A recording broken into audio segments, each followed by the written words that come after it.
Howdy, friends. Fast Eddie Layne from Beyond Ringside Sports Radio. Thank you for clicking on the video. Greatly appreciate it. Do me a favor, click the subscribe button. That way you can keep track of the latest things happening with the Beyond Ringside family of shows. Also, don't forget, BeyondRingside.com, ProWrestlingRadio.net, and of course, the Beyond Ringside Radio app for Amazon, Android, and BlackBerry. Until next time, once again, thank you. We do appreciate it. And thank you for going Beyond Ringside. Bye for now.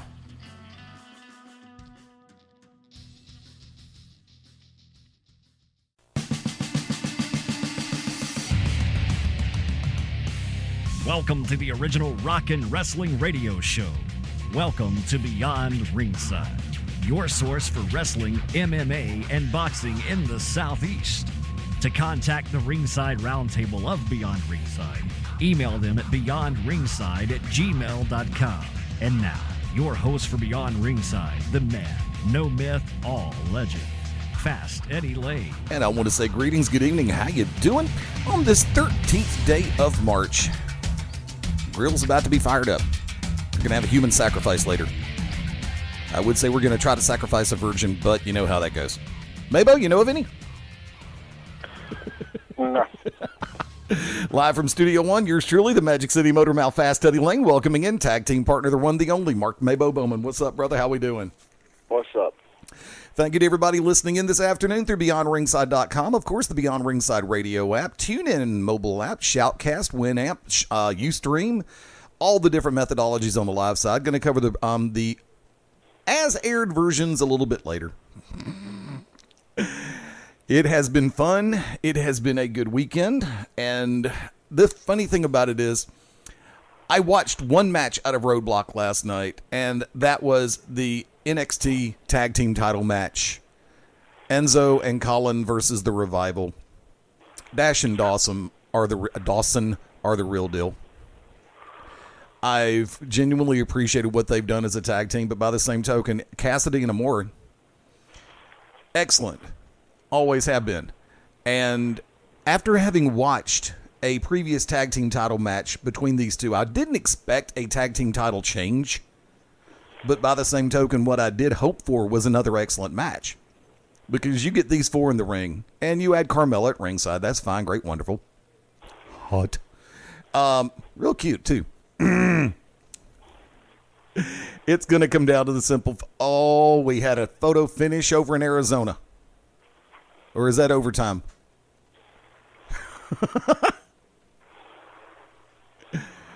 Final. Kevin Harvick just won Phoenix. Carl Edwards in second. Denny Hamlin third. Kyle Busch fourth. Dale Jr. ended up fifth. And those are the main notables that I would actually want to keep track of. So I'll leave it at that. I'll cover that a little bit more in depth in just a little while. Carl gave it one hell of a run at the final lap. They came out of a caution, went into overtime. That's one of the reasons why I've been a little bit... We were running just a couple minutes late. But other than that, yeah, it's just... You know me. It's racing season. I'm a happy fat man. The only other time is when Bama wins the national championship, and I'm good because they did that too this year. But now, seriously, I know you. We spoke off air, and you said you did not get a chance to see Roadblock last night. But No, I didn't say that. Oh, I thought you said off air that you missed it. I'm sorry. No.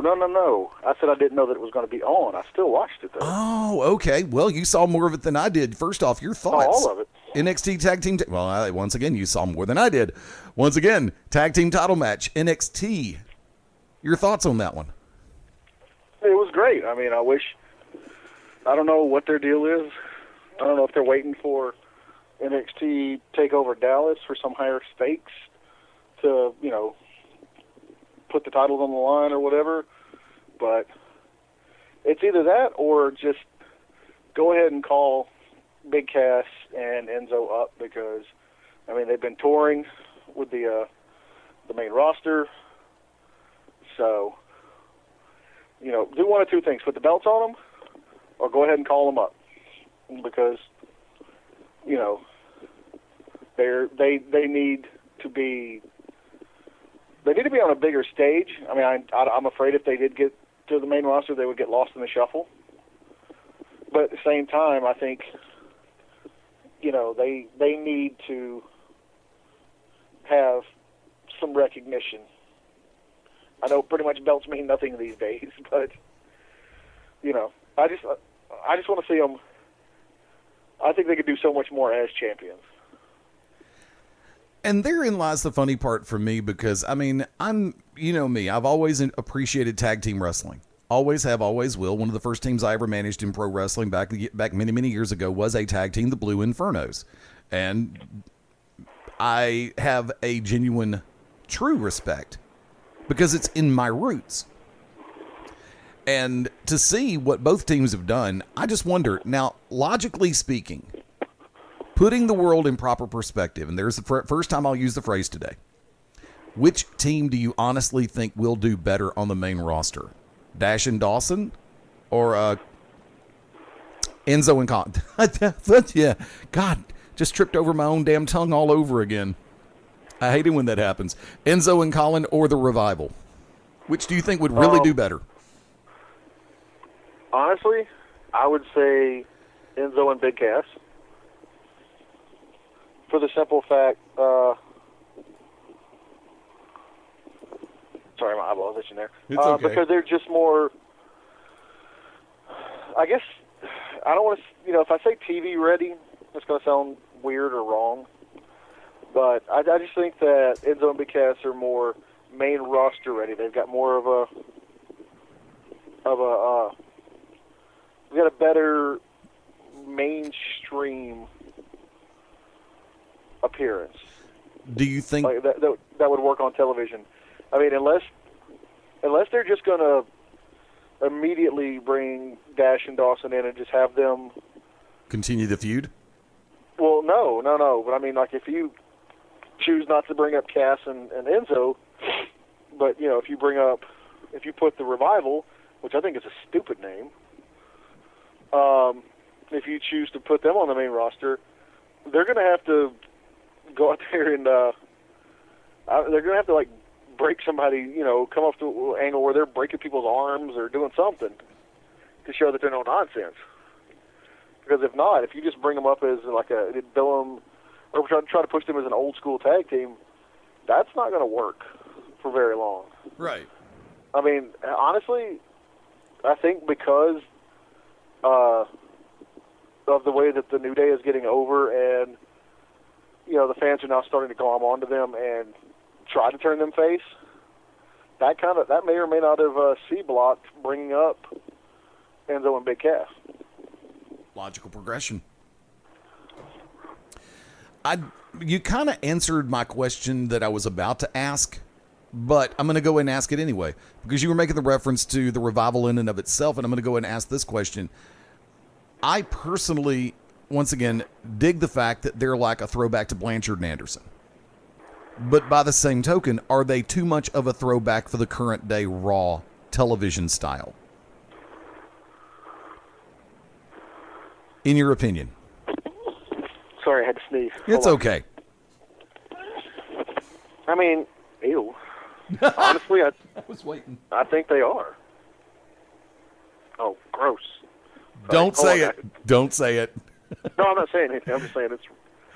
Oh, there's a lot of. Gee, I wonder why I'm sneezing. But I think they might be. They're just a little too old school. Because I remember when Paragon Pro was on Pop TV, and one of the characters they had, the Gentleman Brawler, was, in my book, a great television character and a great throwback character. And the guy he does it right.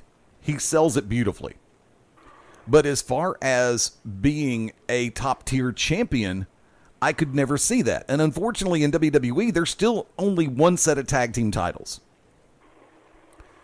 That is, once again, where I genuinely wish they could keep it together long enough to put the world back into a split formation. Raw versus SmackDown. Bring in the WWE tag team titles and the World Tag Team titles, split them back up, put the emphasis, let both shows have an emphasis on tag team wrestling. NXT strong enough. But I still have to sit back and say, the whole roster could be stronger if they knew what they were doing and how they were doing it. And thus that could bring back bragging rights as well, to where once a year, okay, fine, or at Mania, you could let the two teams go after each other.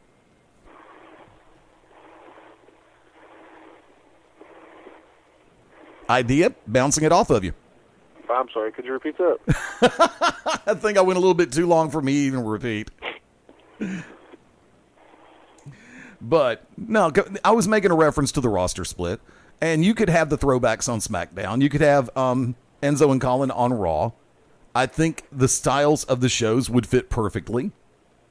And then, once again, break apart the tag team titles. Put one on Raw, one on SmackDown. Don't let them cross over, except maybe twice a year. Maybe Mania and bragging rights. Bring that one back. But then if you do that, are you going to have enough tag teams, though? You know what I'm saying? Yeah, I understand completely. I think you could. But by the same token, I'm also going to sit back and say, I do believe in granted, money's money. And that is always a wonderful thing. You can never have too much of it. Just ask the Rothschilds Foundation, the Koch brothers, or George Soros. You can never have too much money. But you can have a situation where a 3-hour Raw has run its course. No matter how much money Vince is making off of it. Because in my book, they've got the same problem going on now that they had with WCW. 3-hour Nitro, 2-hour Thunder, trying to program 5+ hours, and then you also have to put together everything for house shows and then superstars. That is one of the reasons why NXT is as popular as it is. Old school rule of entertainment, real school rule of entertainment, always leave them wanting more. NXT does that. That's why the tour is virtually selling out everywhere. That's why the demand for the product is there. Because it's only what it is per week. And maybe some behind the scenes stuff. Okay. Whereas with WWE's main roster product, it is still oversaturated in my book, even with just cutting back to 2 shows and putting one on the network. Agree or disagree? Agree. No, you don't have to say it in the form of a question. You can do a demonstrative statement. But I don't know. But I'm going to throw it back to you for a minute. High point from a Roadblock last night, Mark. Honestly, high point was it was great all around. It was great all around.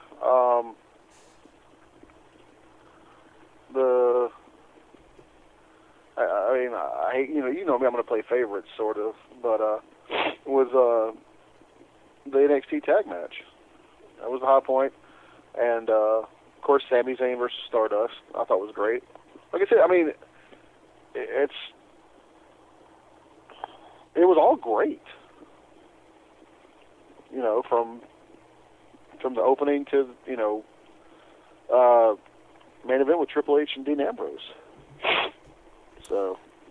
Well, that was one of the things that I was going to look at yesterday on Shooter's Gallery. Unfortunately, due to extenuating circumstances, we were not able to air. I do have a change in. I'm going to go ahead and break this one loose. A couple of things. We're 15 minutes before the top of the hour on the live side. Going to be joined by a good friend of the family, Stephen Frye, with Big Time Wrestling, coming up right at the top of the hour. Great event coming up for Big Time and for Stephen up in the very near future, up in the Mid-Atlantic area. Plans are in the works on a number of different fronts. Already getting things in place for Tuesday night, which is actually going to be a split broadcast between GCW Radio at 8 p.m. Central Time and Back to Basics at 9. Information is going to be forthcoming. From there, we'll have a special roundtable edition of Corner to Corner a little bit later this evening, 9 p.m. Eastern, 8 p.m. Central Time. Stan, Rob, and Bryant back on Sunday nights this week. And we are probably going to go and make that a full-scale move from, with the exception of Mania Sunday. So, we're still working on those plans right now, too. There's some road trips in the near future. I'll just go and pull that cat out of the hat real quick, too. So, also, for Mania being right around the corner, of course, we are going to be going early before Mania. 4 p.m., 5 p.m. Eastern, 4 p.m. Central Time. Live straight through the lower 48 and around the world through the app. And we're going to be going right up until Mania starts. Not going to worry about a pre-show or anything like that. We'll be here for the full 2 hours on Sunday, April 3, from 4 p.m. Central till 6, when Mania itself kicks off in a special 4-hour edition. Oh, my God. But, you know, I'm going to throw the curveball, and there's 100 questions that I want to put out there about everything from Ring of Honor this week to Lucha Underground. SmackDown, of course, in my book, gaining even more ground. But I have to ask this question. And I know that you don't watch SmackDown that often. You kind of fast forward through it. And it's what conversation we've had off air before. But did you catch any of the diatribe from Chris Jericho why he turned on AJ Styles? I think they played a little bit of it last night before his match with Swagger. But I wasn't really paying attention. That had the biggest probability of turning into a estrogen-based Maury Povich moment than anything that I've seen in a while. And the only person that can ever really walk that tightrope is Chris Jericho. I don't know how he manages to pull it off, but he does. And lo and behold, amazingly enough, Y2J does actually pull it off, sounding less like he's PMSing than anything else. Not more like, less than. And by the same token, I know they're trying to they need to put things in place, and I'm pretty much sure it's going to be a lock. But considering the fact that they've already had the matches that they've had, if you take Jericho Styles to WrestleMania, what is one thing they are going to have to do, in your opinion, Mark, to make it more memorable than the previous matches they've already had? Other than a human sacrifice.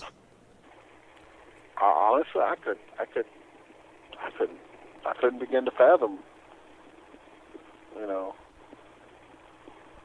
Well, in my book, and I'm going to give you a second to think about it on this one now, because with the matches that they've had previously, they've been top-tier matches that you would hope to get out of 2 stars the caliber of Styles and Jericho. But by the same token, and granted, it was almost like the Owen Cena series, they continued to get even better. I just wonder what you have other than give them a little bit more time to work on Mania, which you know time's going to be at a premium. Time is going to be a damn premium item. Yeah. I'm trying. I mean, I would say an Iron Man match, or, you know, I mean, an Iron Man match would be a dream match, but at Mania, it's like you said, you got time constraints. Jeez, I mean, you can't say ladder match, because more than likely, if they don't do Owens, Sami Zayn, that's where I'm going with that one. Then the U.S. title will probably be, who is the U.S. title holder right now? Kalisto. Yeah. That'll probably be the one that gets dangling from the thing this year. So I mean, other than that, because you couldn't really do a falls count anywhere because it's going to be too big. Right. And they haven't really jumped each other enough to enforce like a no DQ or, I don't know. With stars of their caliber and the way that they've handled this storyline, you really can't pull out cage match. There's no incentive for a ladder match. There's first blood, no way. Nah. I mean, I've run all this in my head. I've run every statistical possibility about how this could be how they could build into a pure blow-off match at Mania. I mean, short of like a a retirement match, but, Jericho will just be back, so. I'm a heel. Heels lie. That's exactly what he put on his Twitter account one time when it was talking about him retiring. Oh. That's it. I quit. 2 days later, he's back. People are on him on Twitter. I'm a heel. Heels lie. It's like, yeah, I believe it. I can live with that. But, I mean, if it was, in the contract or something, I don't know. That's what I'm saying. It's just, I don't know what they could. Well, yeah, that's just one of those where you just, you're flummoxed. Yeah, exactly. And from that vantage point, I have to put the world in perspective. You kind of teased on it a second ago. I'm going to go ahead and bring it on out. One of the things that I'm actually looking forward to, considering the bad blood between, and they're reigniting the feud between Sami Zayn and Kevin Owens. I genuinely feel that they are going to go ahead and do ladder match, i.e., flashback to ladder war, Sting Generico, for WrestleMania. I don't think they're going to put that on an NXT show. I think they're going to go ahead and take that straight to Mania. Well, I don't know what you're talking about. I mean, Kevin Owens, when he was Kevin Steen, he never faced Sami Zayn in any kind of ladder match. I said Sting Generico. Yeah, but that's Generico. That's a completely different guy. Oh, God. Everybody knows that. Okay, Marky Mark. Dude, I worked with one of the adopted kids that El Generico, when El Generico left, El Generico retired, and he went down to South America, Peru, I believe, and he's working at an orphanage. Just stop. And I had the privilege. No, listen to me. Just hear me out. I had the privilege of last week at Twin States Wrestling, working with El Generico, one of the kids that El Generico had adopted and taken under his wing, and bestowed the mantle of El Generico upon him. But now I'm sure when Sami Zayn was coming up in the Quebec area or something, he and Steen might have crossed paths a couple times in their rookie year, but. Well, you know how close Sami Zayn and El Generico are, so I'm willing to bet you the fact that since the river runs deep between the two, and of course you've got the feud that stood out for a long time between Kevin Steen and El Generico, noticing the fact that they've gone ahead and brought out the fact that Sami Zayn and Kevin Owens have been longtime friends and longtime rivals, I wouldn't be surprised if Sami Zayn picked up the El Generico gauntlet and challenged Kevin Owens to ladder war or a ladder match for the Intercontinental title to try to replicate the dream matches that were ladder war between Steen and Generico. Oh, well, now that makes, a lot more sense than you sitting there saying that Steen and, Zayn or Generico and the thing. And now that makes sense. He's just defending his friend's honor. And the bullet is really Bob Armstrong, right? Well, yeah, it's right there in his name. There you go. But, everybody knows El Generico and Sami Zayn Zayn are two different guys. Okay. You know that the Midnight Rider was really Dusty Rhodes. No, there's two different guys. Okay. Merry Christmas. Santa will be there soon. Look, just because you are confused doesn't mean the rest of the people are confused, okay? All right? Just saying. Just saying, right? My God, man. Okay, and I know you and I have not had a chance to speak on this, and you haven't had a chance to go public about it, but I do want to go and throw this one to you. As the week progressed, and of course we found out last week, but like I said, since everything else has been in play, Big Boss Man going WWE Hall of Fame, brother. Your thoughts on that one?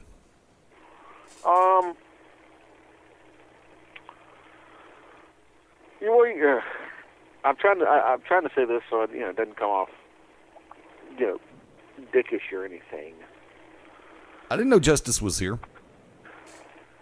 Oh, Justice is always here. Actually, today Tunsey had on a Dick Justice shirt. I saw. I guess because WWE's trying to do the smart move and pepper their inductions with two quote unquote big names, and then throughout the rest they have the other ones not-sos or maybe the ones who never really wrestled for the WWF, WWE. But did he? I mean, he definitely was a mainstay through the 80s and the early 90s, and then early to mid 90s, and then when he jumped back to WCW, and we kind of want to pretend that didn't exist, Right? Because I mean, he was the Guardian Angel, and then the Guardian Angels didn't like that, so I think he just became the Guardian, and then he actually he was the boss. No, he was the boss. No, not just boss. No, I thought he was the boss. No, just boss. And then that didn't work, so he became Guardian Angel, maybe? Yeah, I don't know about that, but he was Big Bubba Rogers before anything else, and that's what I'll always remember him by. Well, yeah, I mean, yeah, because if everybody remembers him, if there's one thing in his pre-Big Boss Man days that everybody remembers was him completely missing Jim Cornette. Yep. So, but, he was definitely a mainstay through the 80s and 90s, and then he left, did the whole NWO thing. That waste of talent, if you ask me, with as far as he goes. But then, he came back to the WWE, redeemed himself. He was rocking that awesome SWAT gear, he's part of the corporation and the corporate ministry. And then him and Bull Buchanan had a tag team. Some people would like to forget the driving the big show around while dragging his quote unquote father's coffin, and feeding Al Snow's Chihuahua to him, allegedly. But I mean, did he have a Hall of Fame career?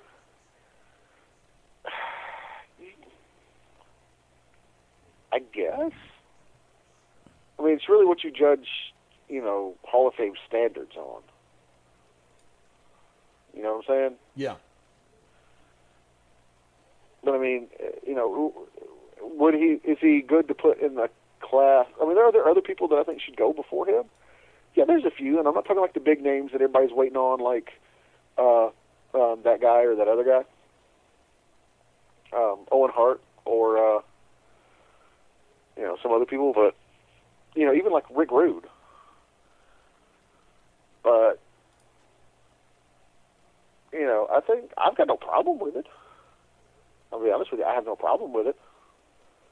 Might have an issue with the Godfather going in. If you really want to do that. But I think to me, when it comes to stuff like that, it's just okay. Who put in long-term service for the company? Yeah, there's one person that is still a glaring omission. Actually, two in my book that we're actually probably going to talk a lot more in depth tonight on Corner to Corner. At least they are, because they're going to run with my ideas. But this one I have not brought up on air in quite a while. We are right at the top of the hour, so I'm going to go ahead and sign us out on this note because we're going to be joined by Stephen Frye in just a minute. From that vantage point, let me go ahead and say this: two that need to be in there. One, the model Rick Martel. Well, I wouldn't say the model Rick Martel. I would say Rick Martel, period. But the later fans knew him as the model. But Rick Martel deserves to be in the Hall of Fame. What he did in the AWA, Well, remember, he's a former two-time WWE Tag Team Champion. WWF Tag Team. Whatever. They modify it. They change it. The F doesn't exist anymore unless it's on pre-recorded media. And also, in his later years, he had that tremendous series of matches with Booker T, sort of like in the waning days of WCW. Yeah, and then go from there. The other one that is a glaring omission in my book, if this is a legitimate Hall of Fame Vince McMahon, I'm calling you out on it. Why isn't former WWF Worldwide Wrestling Federation champion Ivan Koloff not in the Hall of Fame? You sure Ivan Koloff? Positive. Are you sure? Okay, if he's in the Hall of Fame, Ivan himself doesn't know about it. Well, we know Uncle Ivan's gotten on in years. Yeah, sure, but he's also still sharp as a tack. in more ways than one. Folks, tell you what, going to go to the top of the hour break. We will be back in just a minute. As I said, going to be joined by a good friend of the family, Mr. Stephen Frye, right here on Beyond Ringside Live. This is Jim Cornette. You are locked into the show of all time, Beyond Ringside. When planning your next party or special event, insist on the best. Full Range Entertainment is a professional entertainment company providing a full range of services. From professional disc jockeys and MCs to catering and photography, when the details of your special day must be perfect, call us first. Wedding receptions, corporate parties, school functions, birthday celebrations, and more. We also have Birmingham's largest selection of karaoke tracks available. With over 40 years combined experience, Full Range Entertainment can provide you with the talent and professionalism you need and deserve to make your next event one you'll never forget.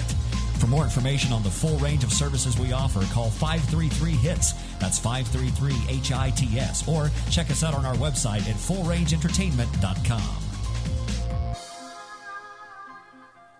This is Dr. Tom Pritchard, and if you want to listen to the best in professional wrestling, get locked in to Beyond Ringside. Oh, yes, this is Paul Bearer, and some people call me Percy Pringle III. You're locked in to Beyond Ringside. This is Evan Ginsberg, associate producer of the movie The Wrestler, host of Legends Radio and Legends TV, and you're locked into Beyond Ringside.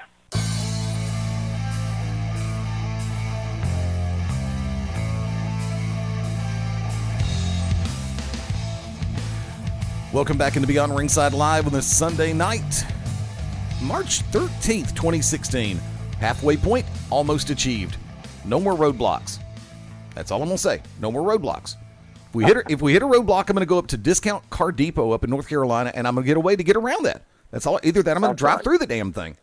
Fast Eddie Layne on this side of the control panel, welcoming back in tag team partner Mark MaBo Bowman. What's up, brother MaBo? Yeah, buddy. Exactly. And like to welcome in good friend of the family, Mr. Stephen Frye. Stephen, how you been doing? I've been doing wonderful, Eddie. How about yourself? It's been chaos, controlled chaos all the way across the board. Now, I've always had you put directly in place with big-time wrestling. Am I still right on that? Right. That's what I thought. See, every once in a while, I've been known to stick my foot in my mouth, but every once in a while, I actually remember it doesn't taste good, so I don't do it. Right. It's been one of those weeks. Now, first off, we go quite a ways back to where you were dealing with a specific medical condition, and the last that I had heard, you had taken a baseball bat to it, correct? Yes, sir, I have. Actually, I battled it twice. It was Hodgkin's lymphoma cancer, right, which is a blood cancer. In the same, how they described it to me, it's a blood cancer in the same family as leukemia. And after a year of radiation, 6 months of radiation and 6 months of chemo, I defeated it. I was diagnosed in October of 2012, and in October of 2013, they said there was no sign of any active cancer cells. At that point in time, I tried to get them to say I was cancer-free, but of course, you know how the doctors are. They would not say that. They just said no signs of any active cancer cells. 6 months later, in April of 2014, it returned.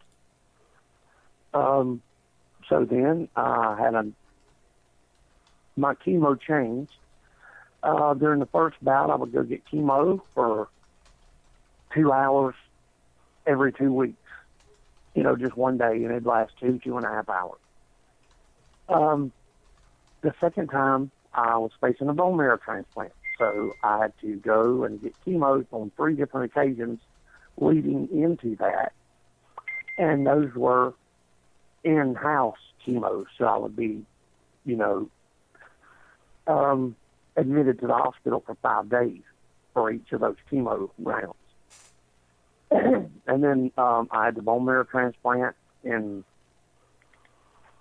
November. I think November the 6th of 2014 was the official date.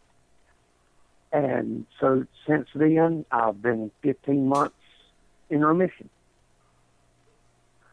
So we've whooped cancer twice up here. Now, and I'm very thankful of that.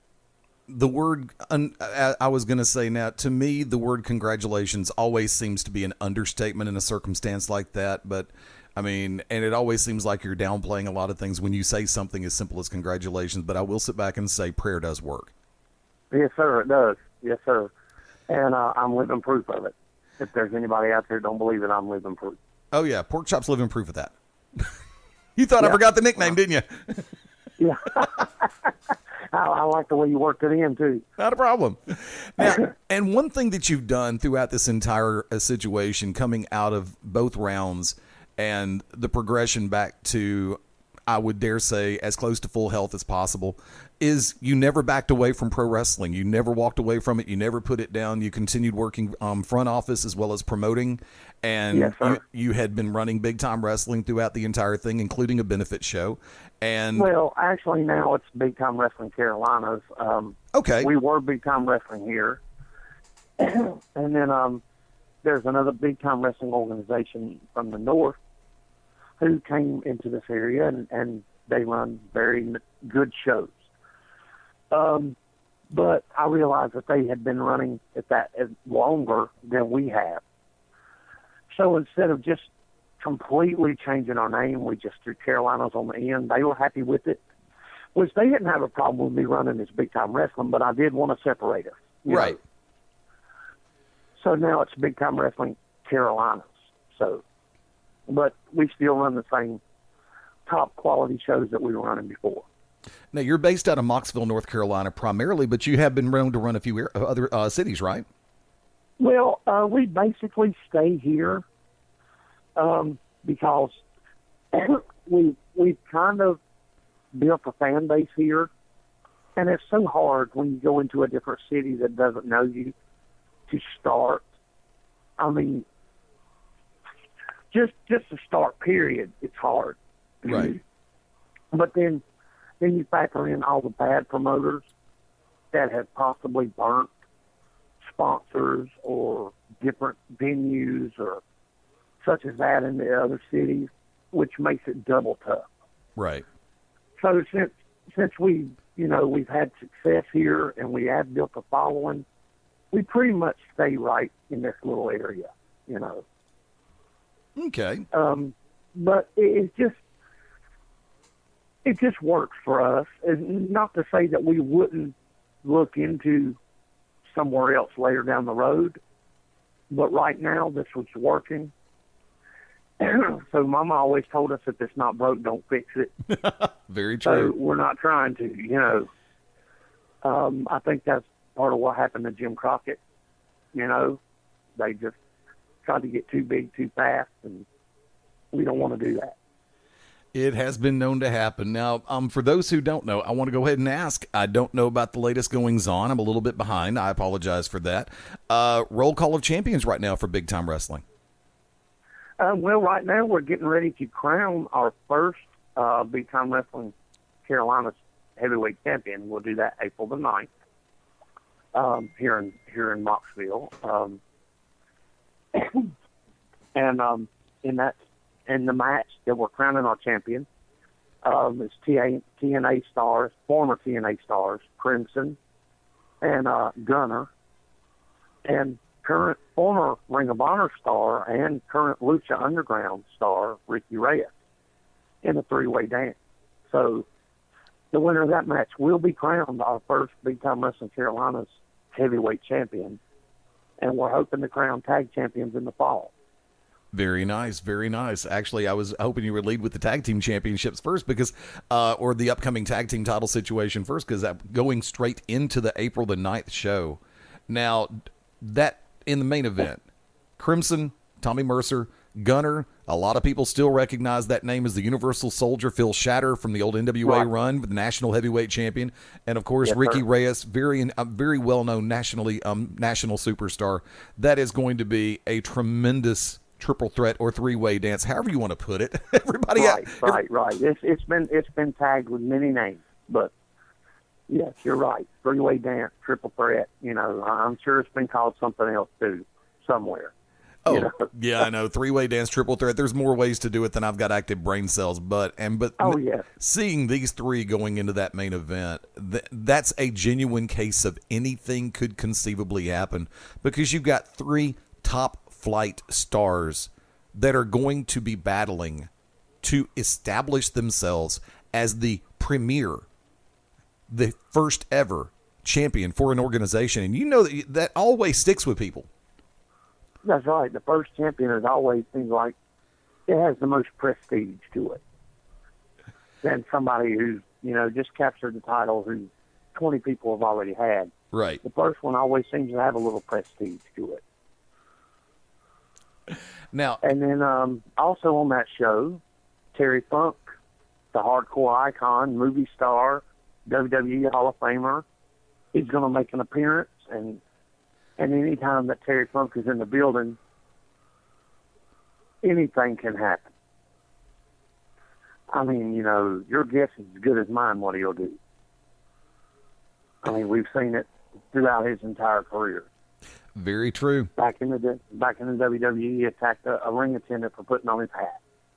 I mean, the WCW stuff, ECW. I mean, anytime Terry Funk is in the building, madness could take place.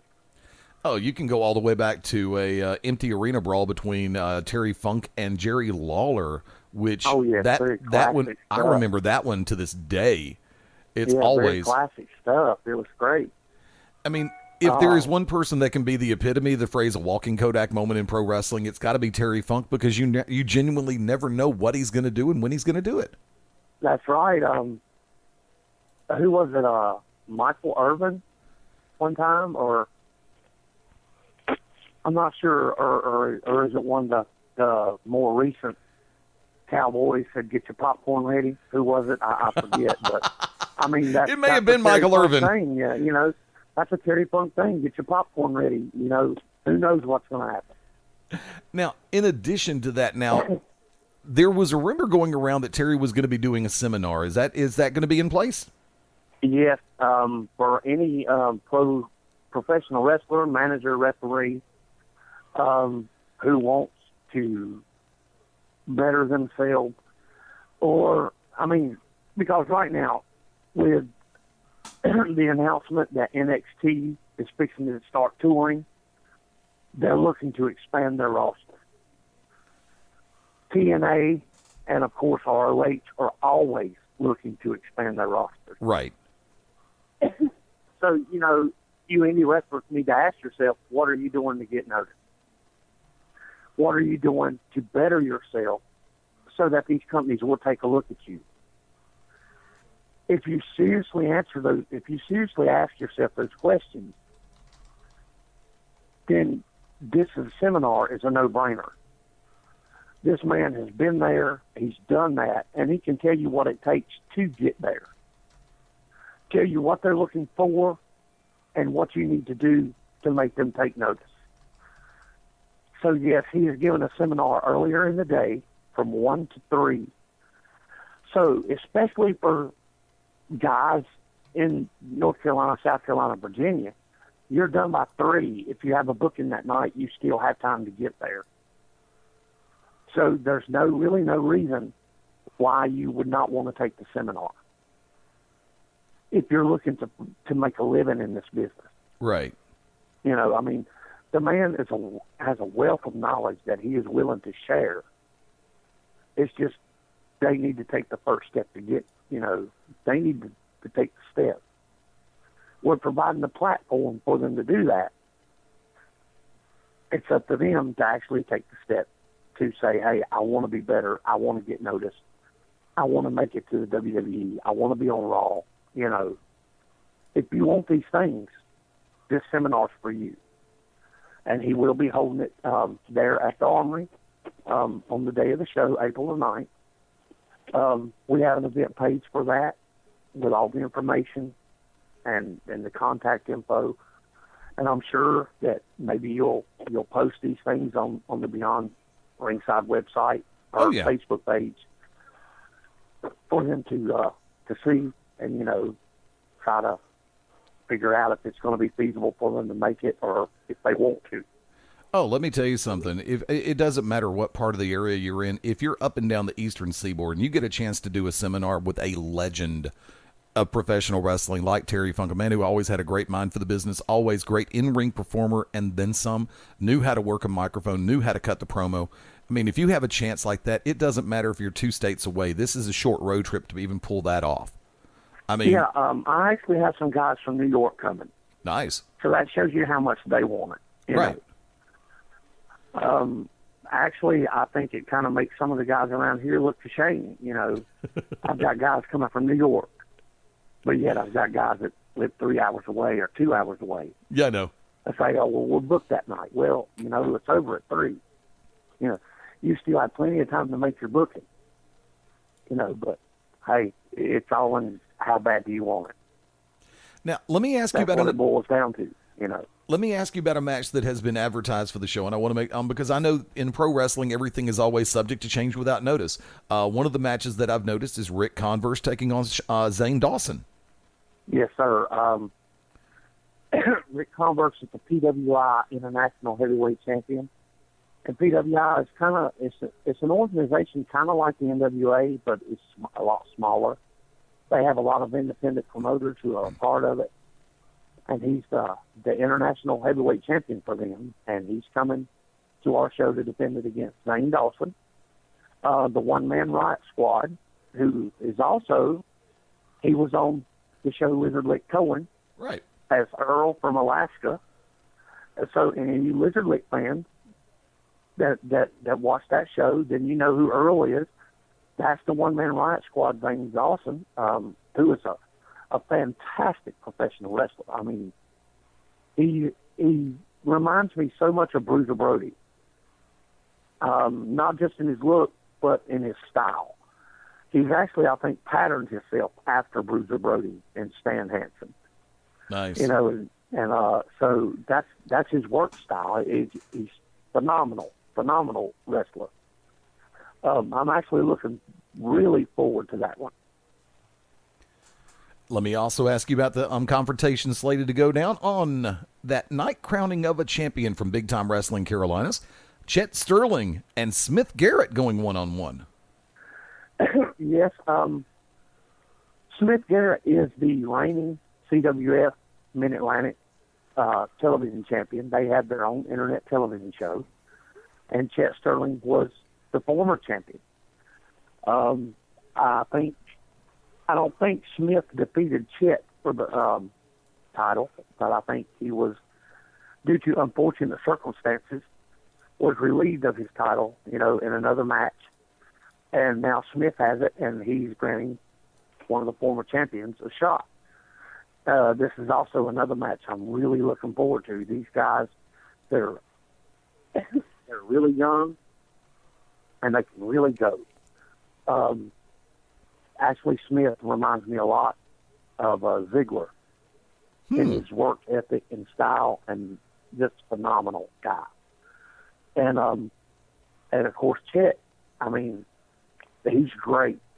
I don't know if I can really pick a person in today's, you know, television that he reminds me of. He's just phenomenal.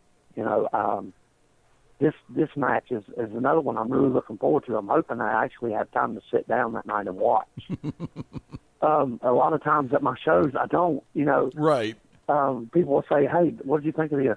Dude, you know, I just look and say, dude, honestly, I didn't even get to see it. You know, I was running around and doing this and that. I missed it. Sometimes it's 2 weeks later before I'm actually able to sit down with the DVD of the show and watch it, you know. Now, well, that's just the life of a promoter, though. You know. Believe me, I understand as someone who does announcer and also been cast in various hats, so to speak. It's like I actually get a chance to, when I'm doing commentary, I get a chance to watch. Other than that, I have to wait for the replay. Right. Yeah, that's usually me. I have to wait for the replay. Now, let's take a look at it. VIP entry, and that would include picking up the Front Row Terry Funk Double Cross VIP package. Those are $50 a piece. That VIP entry is 6 o'clock p.m. Doors open for everybody else at 6:30 p.m. Bell time for the event's going to be 7:30 p.m., right? Right. And this, of course, Yeah, is and in the VIP package, they also get they get a front row seat. They also get a signed 8x10 to them from Terry Funk, and they also get their photo made with Terry Funk, with, of course, their own camera or their phone, their choosing. very So nice. all of that is for the VIP package. And I'm sure that that is in short supply right now. Oh yes, they are quickly running out. We only had 80 to start with, because that's all we can fit for front row seats. Right. And also, you can buy a front row seat without the package, so for 20. So some people are opting for that. They're just buying one VIP and they're, buying 2 or 3 additional front rows. Right. So they only want one VIP for their family, and so. But Terry Funk will be taking photographs and signing autographs for fans, of course, for purchase that night. Right. So if you aren't able to get a VIP, you will still have a shot, if you'd like to get your autograph, and you'll, if you want to bring your items, your own personal items to be signed, we can work that out. We can also accept mail-in orders if you can't make the show and you have an item that you want signed. We accept those too. Very nice. They just need to message us so we can give them the details and the pricing. But yes, we will accommodate for that too. Very nice. Now, running the rest of this real quick, second row seats are available, $15 each. General admission seating, only $12 each. And children Right. 5 through 11, $8 each that night. Yep, in the general admissions section, yeah. And, of course, That's right. this is all going to take place Saturday, April the 9th, 2016 in Moxville at the National Guard Armory, 804 US 64 in Moxville. For those who are listening, you want to go ahead and type it in. 27028 is the zip code on that. Now, I know you've got sponsors for the event. I'm going to turn it over to you. It's all on you. Yeah, the Discount Car Depot LLC here in Moxville, North Carolina, is our main sponsor, and those guys are great down there. The best cars in the world from under $4,000. Those guys are fantastic. They actually, I was having some car trouble, and they fixed my car at a very, very reasonable rate.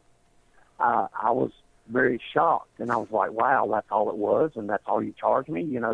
I was overwhelmed. So those guys, they do great work. Also, we have, I'm drawing a blank now. I've got Joe's Towing. We have Bruce Brothers Landscaping. Okay. Joe's Tow here in Moxville. We have Zico's Italian Cuisine here in Moxville. Also, in Headlights Are Us in Concord, North Carolina. They also run a website, and they do business nationwide. Those guys are great too. They have, if you have a car and you need a headlight for any make or model, they probably have it or can get it, and they will save you money over going to the dealership. Those guys are phenomenal. They, like I said, they have their own website, Facebook page. They do a lot of business on eBay. Tail lights, turn signals. I mean, they've got it. They've got the whole deal. Very cool. And the owner of that is Mickey Cook, one of the finest human beings I've ever met. And I've told him this before, and I mean it when I told him. I said, if everyone in the world was like you, Mickey, we would have no reason to have police. Nice. Just one of the greatest human beings I've ever met. Now, I know that advance tickets are on sale at the Discount Car Depot LLC, right? Yes, sir. Or if they send us a private message to our Facebook page, we can make arrangements that way through PayPal, and they'll be able to pick up their tickets at the door. Very nice. Stephen, can you come back on again with us before the show's over? Before the show comes up? Oh, sure. I sure can. I'd be more than happy to. Now, how can everybody track you and Big Time Wrestling Carolinas down on social media? through our Facebook page. Big Time Wrestling Carolinas is our Facebook page for the promotion. And, of course, I have a personal page of Stephen Frye, Stephen with a V, Frye. That's the two main ways to keep track with us on social media. We haven't built a website. We just basically use our Facebook page. Understandable. For all of our info, which also has links to the Funk Seminar. It has the event page for April 9th on the page also. You can find all that info there. Very cool. Stephen, always a pleasure, and definitely want to have you come back on again before the show hits. That way we can get the full rundown, find out exactly what's going on as Big Time Wrestling Carolinas presents Crowning of a Champion on Saturday, April the 9th. Brother, always a pleasure. Thank you, man. Hey, thank you for having me on, Eddie. You guys do wonderful stuff here, and I appreciate it. Not a problem. You guys are great. Anytime you need a guest, you call me. I'll come on. I appreciate that. Thank you very much. Ladies and gentlemen, Porkchop himself, the one, the only, Stephen Frye with Big Time Wrestling Carolinas, right here on Beyond Ringside. Hang with us. Going to the bottom of the hour break. We'll be back right after this. Ladies and gentlemen, wrestling fans from around the world, I'm Lightning Mike Quackenbush, the master of 1,000 holds, and you're locked in for Beyond Ringside. The To Be Determined show live Wednesday nights, 9 Central Standard Time. Join myself, the Oracle of Ominous, the Wicked Nemesis, the Grand Design, Clyde Braddock, and the Magic City Runner, Fast Eddie Layne, as we take you to the edge of uncensored. Yes, we go uncensored, so make sure you have your earmuffs. Ask your parents, for those of you that are a little young, maybe under 18, but make sure if you have any heart conditions or any mental defects, please listen, because they may take effect right here live every Wednesday night, 9 Central Standard Time. Beyond Ringside Radio Network, beyondringside.com. This is Merciless Ray Mercer, Olympic gold medalist and board member of Find the Dream, and you're locked into Beyond Ringside. This is Danny Cage from the world famous Monster Factory, and you're locked in to Beyond Ringside. Sunday nights at 11 p.m. Eastern here on BeyondRingside.com. Join us for the Midnight Black Mass. Myself, the Reverend Dan Wilson, brings you the dark gospel of professional wrestling, uncensored, unedited, uncut, and not for the faint of heart. You can find out more about us at youtube.com/pottyhumor or subscribe at Potty Humor on iTunes and Stitcher today. This is the Crowd Wrestler fan, the 30-day Wills. It's Robbie David. You believe me, you're locked in to Beyond Ringside.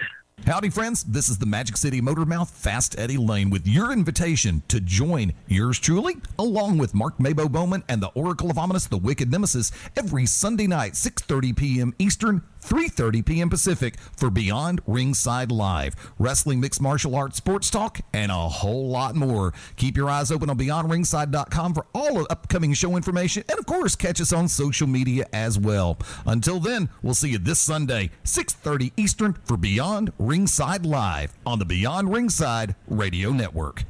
Hello, this is Ricky Morton of the Rock and Roll Express, 8-time NWA World Tag Team Champions, and the true independent outlaw wrestler of the world. You're locked in Beyond Ringside. Hello again, everybody, and this is Stan Grubb for Corner to Corner Radio for the Beyond Ringside Radio Network.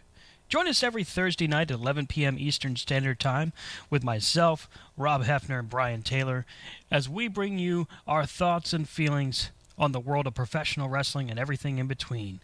As my good friend Rob would say, from corner to corner and pillar to post, we bring it to you every week. We look forward to seeing you. Thanks again for listening to the Beyond Ringside Radio Network. This is Angel Orsini. This is the Human Hand Grenade, Danny Only. This is Dirty Dutch Mantel. This is Liz Savage. This is Vinny O'Brien, 2010 Golden Glove champion. This is Gabe Sapolsky from Dragon Gate USA and Evolve Pro Wrestling, and you're locked into Beyond Ringside.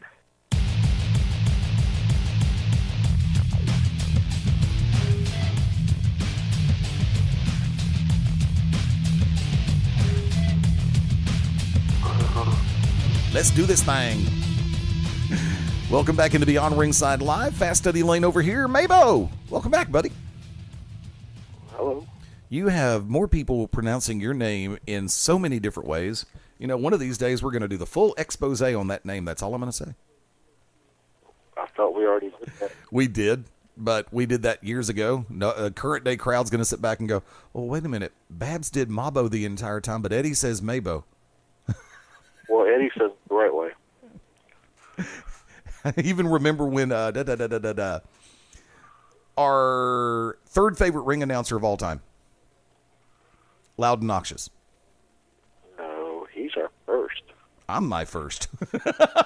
You're your first. But even Loud and Noxious said MaBo. Well, most people just say what they, see on the thing. They don't know the pronunciation until they hear other people say it. So there you go. But for those listening, he did say, I get it right. Therefore, that's all I'm worried about. Everybody else, follow my lead.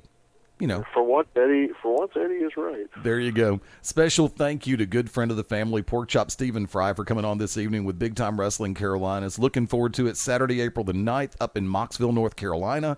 The event is called Crowning of a Champion. Who will be the first Big Time Wrestling Carolinas heavyweight champion? Will it be Crimson? Will it be Gunner? Will it be Ricky Reyes? If you're in the Mid-Atlantic states, April 9th, Mocksville will be the place to be. Now, are you saying Mocksville or Knoxville? Mocksville, Mocksville. Okay, just for those who might not be able to differentiate the M from the N. Right. Now, totally unrelated to the School of Hard Knoxville. There. Or the Johnny Knoxville. Oh my God. Hey, watch your mouth. Watch your mouth. Hey, I'm entitled to my opinion just like you're entitled to yours. Yeah. Don't start. Don't start none, won't be none. Now. I told somebody last night that if they want to, they started to insult Enzo and Cass, and I told them, I was like, well, if you want to put our friendship in jeopardy, that's how you do it. And we are effectively 3 full weeks away from WrestleMania 32. From Jerry World. Yay, team. Scary thought. I thought we were talking about, you said Jerry World, I thought you were talking about Paris, France, Jerry Lewis. No, completely different Jerry. No, Jerry Lewis was more comedic. Jerry John is just a clown. With the waving and the lady and the, nice things. Now, I'm going to do what you normally hate me to do, but I would normally save this for last call. And that's, wait, hold on, and that's what, talk? Yeah, pretty much. No, but I'm going to go. You've been doing that since the start of the show. Yeah, pretty much. No, but I want to go ahead and shoot it back in your direction. And by the way, for those who are wondering, MaBo did have to disappear during the previous segment. He had some personal things to take care of. That's why fortunately, he's back, so I'm very happy for that. No, but it's been a while since you've actually had a chance to really go off what's been on your brain as far as our pro wrestling goes. So I'm going to go ahead and turn it in your direction without even going last call. What's been the moments that have stood out to you, because it's been a couple of weeks? I got nothing, boss. Really? I'll be honest with you, I got nothing. I mean, it's stand out, and I got nothing, boss. Well, I was sitting back, and I'm going to turn this one to you, and because I want your input on this. Hold on. Go okay. ahead. It's not really wrestling related, but it is. Okay. But just bear with me on this. We all know the great, classical movie, The Princess Bride. And one of the stars was Andre the Giant. Okay. Well, a couple of years ago, Cary Elwes, who was Wesley / the Dread Pirate Roberts, he wrote a book called As You Wish. It was basically, and it was with the people, with the help of the people who were in the movie: Mandy Patinkin, Billy Crystal, Rob Reiner, Bill Goldman, Robin Wright. Pretty much anybody who was still living. I think at the time, Peter Falk had passed, and of course Andre had passed. But it just basically goes into detail of, from pretty much pre-production to the end of the entire movie, and it has, interviews of kind of, at various points from the different cast and crew. And I was fortunate enough from Audible.com, that's Audible.com, to receive a free download. And one of the free downloads was As You Wish, as read by Carrie Always, with guest, I can't really say guest spots, but I guess, reading their own commentary, like Rob Reiner and Billy Crystal, Carrie Always, and all that stuff. And, they of course talk about Andre and how, at their first table read at the hotel in England where they were, everybody left for the night except Andre. He closed the bar down. And Andre's goal was to leave the hotel because he was not staying there. Unfortunately, Andre did not make it to the door. And everybody kind of recounts about how Andre made it to the lobby and decided to lay down and go to sleep, and slept all through the night until 10 o'clock in the morning, where he woke up with scared maids vacuuming around him while he was laying on one of the nice, fancy rugs or whatever in this swank British hotel. And I just, like I said, it's just they I've only made it up to right after their first table read. For those of you who don't know what a table read, it's when Hollywood, when the entire cast and the heads of different departments and crews, they all sit around and they go through the script to kind of get an idea of how the movie's going to go. So I've only made it up to that part, and I know that there's numerous other Andre stories. I can't wait to hear them, but for some, that's just kind of something I've been listening to. The audio book itself is about, I think it's about 6 or 7 hours. Just Carrie Always, and various others talking about it. But I do recommend, get the book if you can, or go to Audible and get the free download if you're able to. So, but yeah, that's about as really wrestling related on my mind as I can get. Well, taking a look at the notes, 29 years ago today in Tokyo, Japan, Riki Choshu defeated, or Choshu, depending on how you want to pronounce it, defeated Mitsuhara Misawa, then wrestling as Tiger Mask 2 at an All-Japan wrestling event in Budokan Hall. This was the first meeting between the two and would actually go down as one of the greatest matches in Japanese wrestling history. March 13th, 15 years ago today on Raw is War from East Rutherford, New Jersey. Dean Malenko defeated Essa Rios to win the light heavyweight championship, which of course would be turned into a different belt a little bit later on. Earlier in the same show, it was more merged, but yeah, still. But at the time, was a certain redheaded, too extreme young lady still with Essa Rios? Because I believe she was. I don't remember. That is actually, that's not referenced in my notes. Yeah, but I do remember that's, a lot of people, don't remember her, or very few remember her coming in with Essa Rios. And those of us who really remember her as one of the Godfather's ladies a couple of times. Yup. And remember her as Miss Congeniality in ECW, the good ECW. Also on that same episode, I can't even say it without even just dying laughing and waiting for something negative to happen to me. Pete Gas defeated Crash Holly in Newark Airport to win the WWF Hardcore Championship, but during Raw, Crash would win it back from Pete. Hey, buddy, I'm telling you right now, everybody's wanting or expecting the Bullet Club to maybe show up and help Shane during the Hell in a Cell at Mania.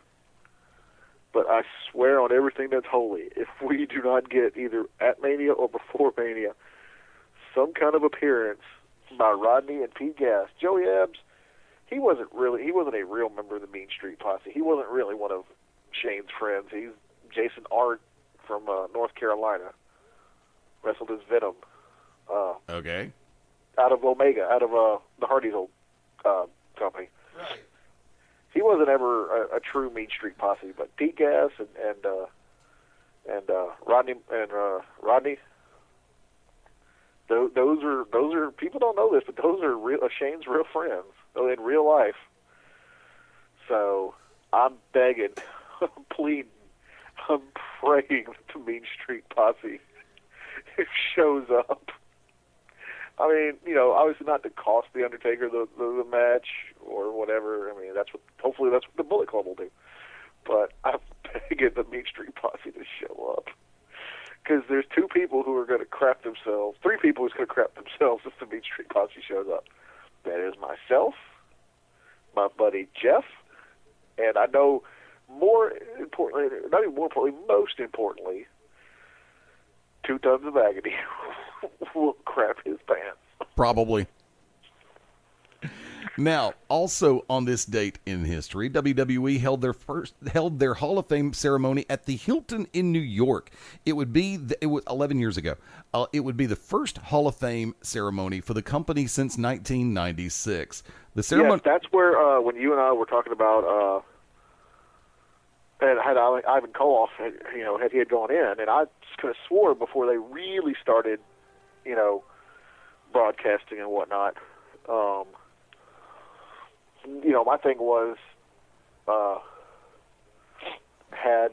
that's what I was figuring. I figured Ivan might have gone in before the 8-year break.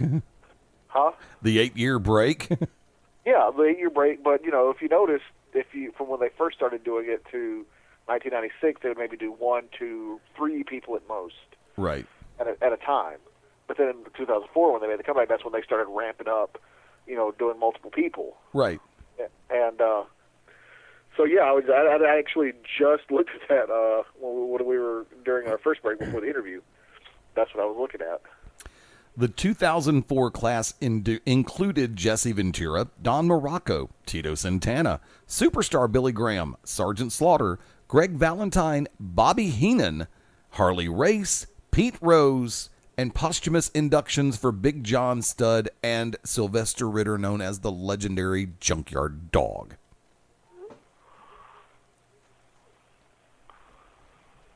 Ivan Koloff has still not been inducted.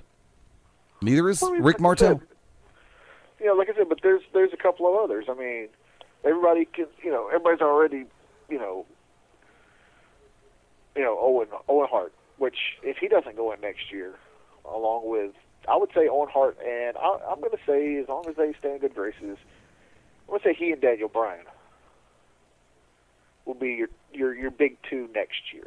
No, Daniel Bryan should have to. They should actually wait a couple of years on that. Well, hey, they didn't. How many years did they wait on Edge? They didn't. Right, I know. So what's the difference? Exactly. Edge had a much longer, illustrious WWE-based career than Daniel Bryan. Okay, but as far as the quicker ascension and the fans glomming onto. Okay, Daniel Bryan technically started as a neutral character. Edge started as a neutral/heelish character with the Brood. And well, I mean, because that's what I was kind of. Have you had a chance to watch the Edge and Christian show that totally reeks of awesomeness? I've watched one. That's all I can handle. Is it that? Do you think it's that bad? I've watched one. Okay, so that means, boys and girls, Eddie does not care for it. Okay, to be honest with you, the one that I did watch was okay. It was good. Was it great? No. Was it a hodgepodge? Yes. Was it what I expected? I don't know what to expect from Edge and Christian. Was it what I hoped for? I didn't really have any hopes going into this. I'm serious. Okay. Table for Three. Excellent series. Oh, yes, very excellent. I wish they would do some more. Ride Along, not bad. I like Ride Along. I think, even though they have a couple more in the can, obviously, with like the Usos and Naomi and who farted in the van. Yeah, but I don't know if that's supposed to be, they're going to be one half and Reigns and Ambrose are going to be the other. That means, well, it did say it was a short form series. Right. Well, you don't get any shorter forms than just 2 episodes. Yeah, pretty much. But see, by the same token, I think that they've already accomplished a lot of what they could do with Ride Along in Table for Three. Well, no, but here's the thing. Table for Three, you might have people that might not necessarily ride together, or that you can't really, you don't really that aren't even active, like when they did the WCW or the first Manias, people, or what have you. To me, that's them sitting down and discussing the business, discussing their careers. That's what I see Table for Three as. If you look at, prime example. If you look at the New Day Table for Three. Oh, that was good. And the New Day Ride Along, two totally different things. The True. New Day Table for the New Day Table for Three, yeah, were they being silly? Yeah, a little bit, but they were mainly focusing on how they got there and how the whole New Day thing came about. New Day Ride Along, they got to be themselves, and that's what a lot of fans want to see. They want to see what do these guys? First of all, what do these guys and ladies have to go through to on the road? A lot of people think, they all hop in jets and they all fly around. No, and by the way, if Cena wasn't on the road, or if Cena wasn't out hurt, yeah, you wouldn't have seen Nikki and Brie driving together. Nikki would have been in that personal bus with Cena. That's how they roll. Don't lie. But no, I mean seriously, she rides with him. I mean, why not? They're dating. No, I just cracked my knee on the corner of my desk. Leave me alone. Oh, okay. But I mean, it's just two different ways. Two different things. Edge and Christian, to me, it's if they would have had the opportunity to have their own little show back. If the network would have existed back during the Attitude Era, when they were at their peak, that's what this would have been. It's just them being. I think to me, it's just them being silly, having fun. They just did their bracket of suckitude, which was all the I mean, personally, I don't want to give it away, but it was horrible gimmicks, and they kind of voted on all the way down to who was the worst gimmick. I disagree. There was a lot worse gimmicks that's been out there, but to me, it's just them being stupid and having fun, and just being silly. How did we get to that from the Hall of Fame? I have no damn idea. Because of Edge. Yeah. But I mean, because of that, though, it made me kind of. And what's funny is if you go back and watch the Stone Cold podcast that had Edge and Christian, they even sit there and say, and this was well before that show came about. They even sit there and say, hey, they're joking around, and they're like, maybe out of this we'll get a network show. Yeah. And they ended up getting a network show. But Edge talks about going into through the next year, and they talk about Edge will even tell you, he was like, when I was first approached with this, he was like, they wanted me to wear leather pants and read poetry. He was like, I didn't know what to do. So to me, Edge, it was funny too. And when he said this, I kind of flashed back. He goes, whenever I would get stuck on something or frustrated, he was like, I would just scream. And I remember Edge raging, when he first debuted, like on Shotgun Saturday Night or what have you. Right. He would sit there and you would just see him go, "Rah!" and just scream. So it was kind of funny to find out about that. But Edge really didn't. He literally was just there. Quick side note: the first time I ever saw an Edge promo or Edge promo trailer, I guess you'd call it, teaser package. I guess the words were moving around a lot. I thought his name was going to be Hodges. Really? It was seriously, it was bouncing around. I was like, because I remember even going to work the next day and talking to some people who were wrestling fans. I'm like, who is this Hodges kid? So, but I mean, whether Daniel Bryan, waits or not, I'm telling you though, next year Owen Hart needs to go in. I thought, Nikita or Ivan Koloff had already gone in, so definitely, why not Ivan Koloff? Or at least induct the Koloffs together. No, it should be separate. I'm sorry, it should be separate. No, I mean, I agree, but I'm just saying, if that's the only way, then that's the only way. Right, because if you induct Ivan and Nikita as two separate entities, I think it holds a lot more water than it does if you induct them as the Koloffs. It cheapens the fact now, don't get me wrong. Huge fan of what Nikita did. He made the most out of a limited talent base and limited moveset, and got better as he went along. Hey, made me believe he was Russian growing up. And that's the syllabication he used. But yeah, I really think Ivan should go in. Ivan should go in 1 year, and then Nikita go in the next. Yeah, well, I mean, either way, and not to downplay them, but they're going to be put in as quote unquote secondary. So, see, for me, that's wrong too, because of the fact that Ivan is a former a champion under his father. Well, I mean, if you want to sit there and because I mean, they've actually kind of changed it, especially when they started airing it, the past year or so on the network, where you'd get to see the whole thing. Remember when they would air it, they would record it, they would do it live for the audience or whatever, and then they would edit it down and throw it on like at 9 or 10 o'clock at night. Remember, they would have your big two or three. I know. Yeah, and then like you would just be wondering like, oh look, there's the Blackjacks just sitting there. Yeah. So I mean, hell, that's what they did with Sheik and Volkov. Right. Remember, Sheik and Volkov just sat there. Iron Sheik. No, you don't trust Iron Sheik too much with a live microphone, especially if there's a camera involved. I know, but what I'm saying though is, think of what Sheik did. He was the one that was the, I guess you could say, the quote unquote catalyst for Hogan to win the belt and for the start of Hulkamania. Yeah, I'll give it that.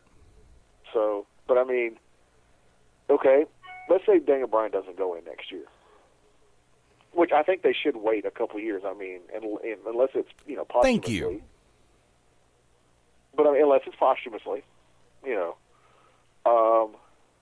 I do think that definitely people should wait a couple of years in case they do decide to unretire or whatever. At least in the NFL, you have a 5-year window.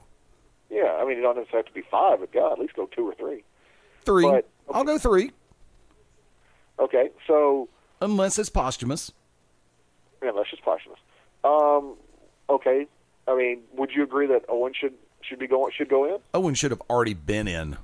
Well, yeah, but we know his wife and the thing and the stuff. Yeah, the thing and the stuff. I know. Owen should have already been in. Okay. Now, not trying to, and also it's subjective to who you think is considered, I guess, main event or big headliner as opposed to, as other people would, because obviously an older generation is going to think like an Ivan should definitely be up there, but as opposed to this newer generation who they think should go in or who they would even remember. So okay, folks, wait. Hold on. Okay. I've got a very simple statement that I'm going to put right there, and some people just heard me because I was actually running over you on this one.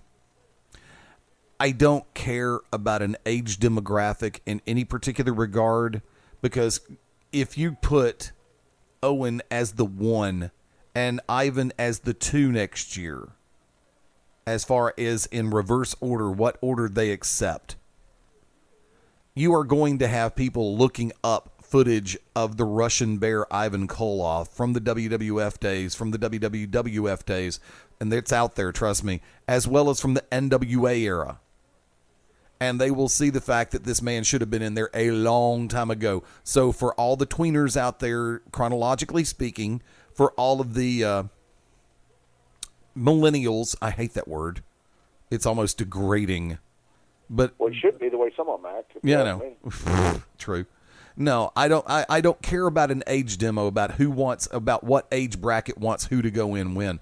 I think the right thing to do, regardless of age demo, is the factor that Martel should be in, Owen should be in, Rick Rude should be in, Ivan should be in without any hesitation whatsoever. But it's not you, and it's not even. You're right. It's Vince. It's exactly. So I've said that for years. It's Vince McMahon's Hall of Fame. Yes, it's who Vince thinks is going to, I guess, quote unquote, get the. You can't really say buy rates with it being on the network, but that's buy who's rates. going to get the most attention. Right. So obviously, but I mean, I guess of the who Vince would consider the big names, who is left? Keep in mind, I mean, I know that basically shouldn't have had 11 people go in for that 2004 class. Okay, well, here's the thing. To clear your mind, think only of yourself. What's different? And your misplaced feelings for your attractive daughter. Also, go about 3 to 5 years behind the times. Become an egomaniac. And now, other than Owen, who should go in the Hall? What other big name should go in the Hall of Fame? I just said Rude. Do you think Rude? You think Vince would push Rude? No. But I mean, that's what I'm saying. It took forever to get Savage in there. It took forever to get Warrior in there, God rest his soul. Well, it took, the reason why it took those to go in there is because, I mean, we have Hunter to thank for for Warrior going in. Hunter was the one who started to mend that fence, and I appreciate that. Well, yeah, but that's what I'm saying. That's thanks to Hunter. But, like, has Bam Bam gone in? Bam Bam Bigelow. I don't think he has. I don't think Bam Bam Bigelow has either. Right. Do you induct Akeem or do you induct One Man Gang? Yeah, that's a question mark. Yep. But do me a favor. I know we're running against the top of the hour. Do you want to go one more? Or do you want to go ahead and head for the ranch? What time is it? 7:03 Central. Let's go ahead and dip because I got some stuff I got to take care of. A couple other news stories I wanted to hit real quick. This 6 years ago today, March 13th, Andrew Robert Patrick Martin, best known as Test, was found in his home, or found dead in his home in Tampa, Florida. He was just age 33. What Also, year was that? Huh? What year? According to the notes I have, it was 6 years ago today. Wow, so Tess and I are roughly the same age. Yeah, thereabouts. Also, on this day in history, the Golden Boy, Arnold Skaaland, passed away. Most notably known as far as managerial statistics go for being the manager for Bruno Sammartino and Bob Backlund. 4 years ago today, WWE announced that Drew Carey would be inducted into the Hall of Fame. The induction was pretty much more of a promotional deal, as around the time The Price is Right host was promoting a new series for the Game Show Network, a series that pretty much lasted all of 8 weeks. Yeah, really. So many. Have they announced a celebrity for this year? To my knowledge, no. I wonder if we're going to have one. Betty White. Betty White, Bob Barker, or Maria Menounos. Maria Menounos has not even gotten in yet? And she's still hot. She's still hot, too. No, you can't twist that one. I was very meticulous in my wording. You can't turn that one around. No, you just said, has she gotten in yet? I was like, I don't know, Peck Boy, you tell me. See, once again, you tried to play it. It didn't work. Ha ha. And I haven't gotten in either. 4 years ago today, TNA presented Victory Road for the Impact Zone at Universal Orlando. The show was noted for its short main event. The event yes. In the days that the event won the wrestling. Oh God, screw that. I'm not even mentioning that person's name or his website. In the days that followed that, Jeff Hardy was indefinitely suspended from the company, and TNA offered fan who ordered the show 6 months of free TNA on demand. Tommy Dreamer defeated Bully Ray. No disqualification, falls count anywhere match. Rosita and Sarita. God, I miss both of them. Defeated Angelina Love and Winter to win the TNA Knockouts Tag Team Championship. Hernandez defeated Matt Morgan in a first blood match. Kazarian I remember that one. That one was terrible. Kazarian defeated Robbie E., Jeremy Buck, and Max Buck. Who are those young bucks? In an Ultimate X match to retain the TNA X Division title, Beer Money defeated Inc. to retain the TNA World Tag Team Championship. AJ Styles defeated Matt Hardy. Mr. Anderson and Rob Van Dam fought to a double countout to determine the number one contender for the world title. Sting defeated Jeff Hardy in just 88 seconds to retain the TNA Heavyweight Championship, and that went 87 seconds too damn long. That was rough. Yeah, it was. That sucked. But I wanted to throw those out there for everybody on this day in wrestling. I know this. We talk about the week that was and everything else, but I wanted to go ahead and pick March 13th because of some definite incidents, including the Sting Jeff Hardy scenario that you can forgive but never forget. That's all I'm going to say. Wait, how long ago was that? 4 years ago? Yeah, it's been a few years. Okay, well, no, I think you said 4 years, right? Yeah, I did. Look at the turnaround Jeff Hardy has had in those 4 years. Though. Yes, amazing, and I'm appreciative of it too. I thank God that he was able to turn around. Clean and sober. I think I know he had, he and his wife had, I know he got married. maybe even, I think they had 2 kids at this point. I know definitely 1. Yeah. So good for him. But I'm going to go and throw it in your direction. Mark MaBo Bowman, last call. No, not really. Not really think. Go out there, and I know Excellence Pro had a wonderful show last night, from what I've heard. Go check that out. Big rumblings coming up for Pro South with their Trinity tournament. I think they've got coming up. Go track them down on Facebook, or Ace Haven, and see what they got going on. New South. I don't know if did you ever have the crew from New South on to promote their show? No, they were not able to make it on. Oh, okay. Well, I know that they had 2 great turnouts this past Friday and Saturday in Tennessee and in Hartsville, Alabama. So, anybody who goes out there, just long story even longer. Any company that goes out there and bust their butts to put on a great show for their fans, good on you. If you're out there, if you're going out there and doing it legit for their fans and not trying to, run a air quotes benefit show for somebody and then taking their money, as long as you're out there putting on the best show that you can for your fans and getting the names out there of people who might not have the opportunity to get their name out there, then good for you, and keep up the good work. Been getting updates about the PWE show. PWX. Sorry about that. I've had 6 companies on the brain. Okay, cool. Today up in, God, let me get back to the beginning of his notes. North Carolina? Yeah. PWX Rise of Champions 11 took place earlier today. The main event was a War Games style match with the Revolt and the Bravados, along with Ricky the Dragon Steamboat, legendary, taking on the Experience with C.W. Anderson. And Steve, which Carino? He didn't say. Thank you, Schmidtke. He's probably listening right now going, of course. There you go. But Colby was on the show too.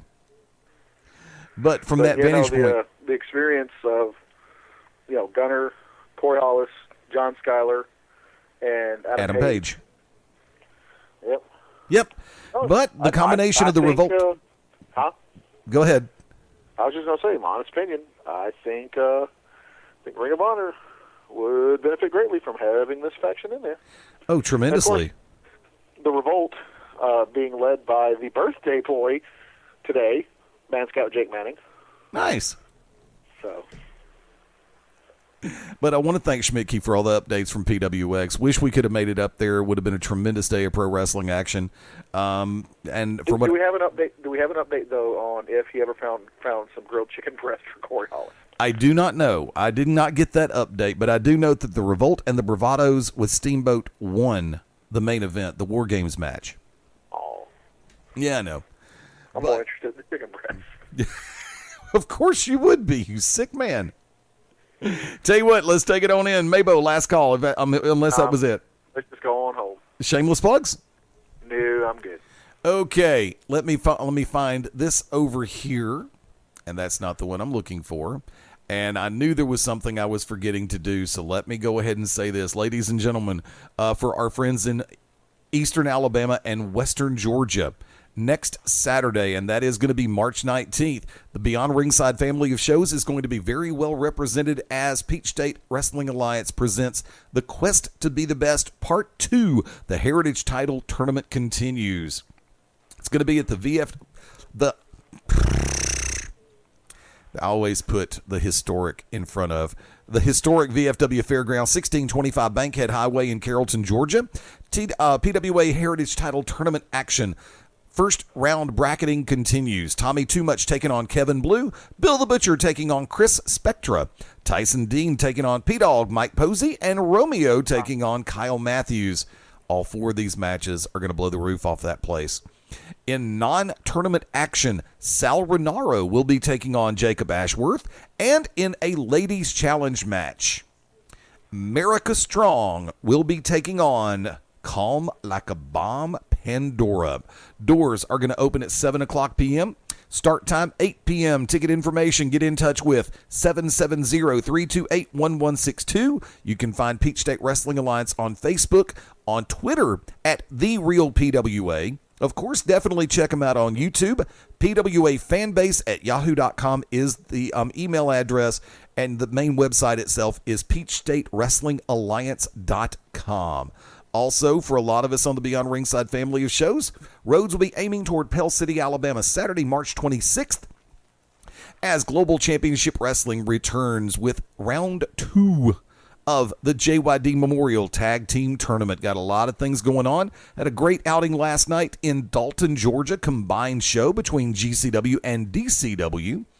Was unable to make that ride along up there last night. I was actually doing a private party last evening, so I had a great time, and I hope everybody had a great time in Dalton.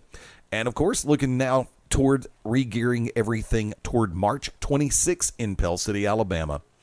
That part having been accomplished, we're going to have a lot more information on both of those outings coming up in this week. Let's run this down real quick. Live programming will continue later tonight, 9 p.m. Eastern, 8 Central, with Corner to Corner.